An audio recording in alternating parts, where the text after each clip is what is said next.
आज के वीडियो में मैं आपको डेटा इनपुट स्ट्रीम से वैल्यू कैसे इंसर्ट करनी है वो बताने वाली हूँ। मैंने यहाँ पे एक क्लास नेम दिया, उसके बाद पब्लिक स्टैटिक वॉइड मेन, अपना जो रेगुलर मेन मेथड है वो यूज करना है।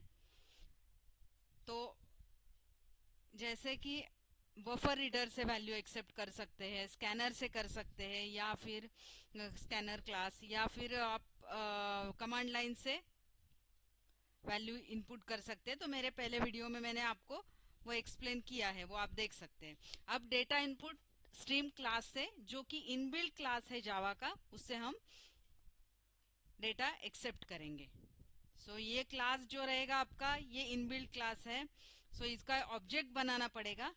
मैंने ऑब्जेक्ट का नाम दे दिया DIS, और न्यू कीवर्ड से हम उसका ऑब्जेक्ट बना सकते हैं। Data input stream class, again एक सब क्लास आपका रहेगा जो है सिस्टम सिस्टम क्लास नेम है और उसका ऑब्जेक्ट है इन। यहाँ आपका इनबिल्ट क्लासेस है।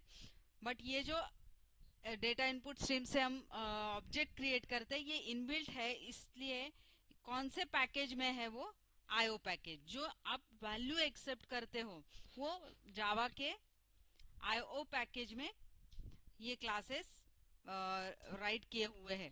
इंपोर्ट करना पड़ेगा इंपोर्ट जावा .io पैकेज, सब पैकेज है जावा का, io.star सेमीकोलन। इसका मतलब कोई भी क्लास आप अगर यूज कर रहे हैं वो कंसिडर करने वाला है। दैट मैंने स्टार सेमीकोलन यूज किया। अब आपको यहाँ पे मेन मेथड में थ्रोज, जो एक्सेप्शन के लिए इनपुट वैल्यू करना है, तो IO एक्सेप्शन आपको यूज करना पड़ेगा, जो कि इनपुट करते टाइम कुछ अगर आपका बाय मिस्टेक कुछ एक्सेप्शन क्रिएट हो गया तो वो आपको थ्रो करेगा। IO एक्सेप्शन आपको यहाँ पे यूज करना है। इसके बहुत सारे कंसेप्ट है, वो मैं आगे आपको वीडियो में दिखाने वाली हूँ, तो आप मेरे वीडियो ये देखना ना भूलिए। अब आपको इंटीजर दो वैल्यू एक्सेप्ट करनी है। जैसे मैंने N1 N2 लिया, और एग्जांपल के लिए मैंने यहाँ पे विच इज ग्रेटर वैल्यू, ऐसा मैसेज डिस्प्ले करने के लिए इफ स्टेटमेंट का भी आपको यहाँ पे यूज करके दिखाती हूँ। एक जैसे ही एक स्टेटमेंट के लिए मैंने एक मैसेज यूज किया है, system.out.println। जस्ट हम एक मैसेज डिस्प्ले करेंगे, एंटर 2 वैल्यूज, 2 वैल्यू आपको एक्सेप्ट करनी है। नेक्स्ट पार्ट आपका N1 इज इक्वल्स टू, यहाँ पे आपको इंटीजर क्लास, रैपर क्लास है integer dot percent, percent method है इंटीजर क्लास की। ये कन्वर्ट करेगा आपका कैरेक्टर टू नंबर में। नेक्स्ट आपका DIS जो ऑब्जेक्ट है, dot read line method use करके हम इसको 1 बाय 1 वैल्यू एक्सेप्ट करेंगे, इस तरह से रीड लाइन मेथड। अगेन मैं इसको कॉपी करके सेम N2 के लिए चेंज करती हूँ, यहाँ पे जस्ट N2। इस तरह से 2 नंबर हम एक्सेप्ट कर रहे हैं data input stream class through.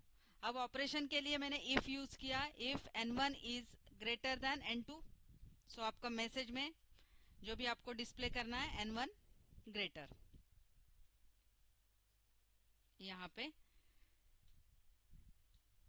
N1 is value में चेंज करती हूँ, यहाँ पे मैसेज जो है वो चेंज करती हूँ, N1 is greater than N2, इस तरह से।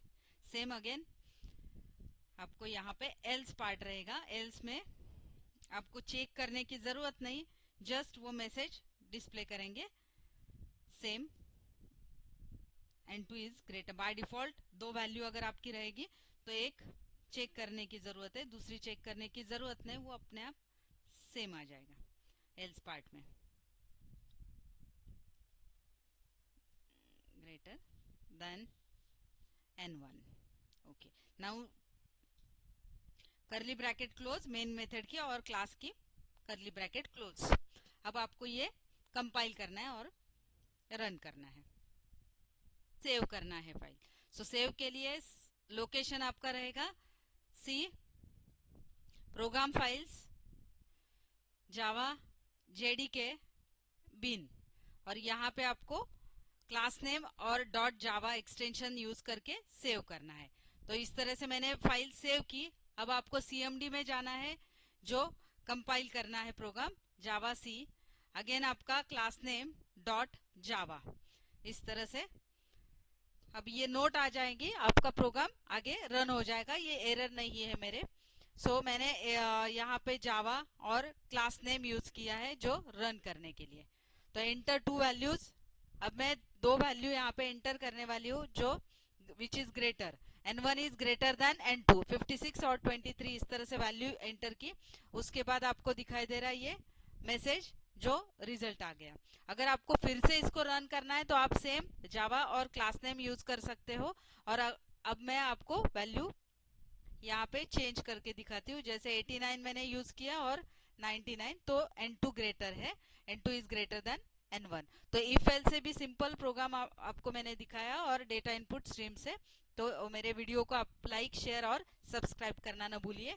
Thank you.